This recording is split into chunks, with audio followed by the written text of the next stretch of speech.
Invisible to our senses, cosmic rays are high-energy particles that originate in space, mostly outside our solar system.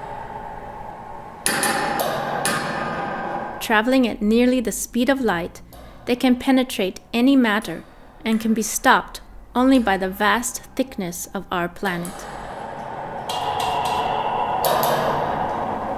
The installation consists of 7 muon detectors that are suspended within an electrified metal net. Each sensor is completely isolated from external light.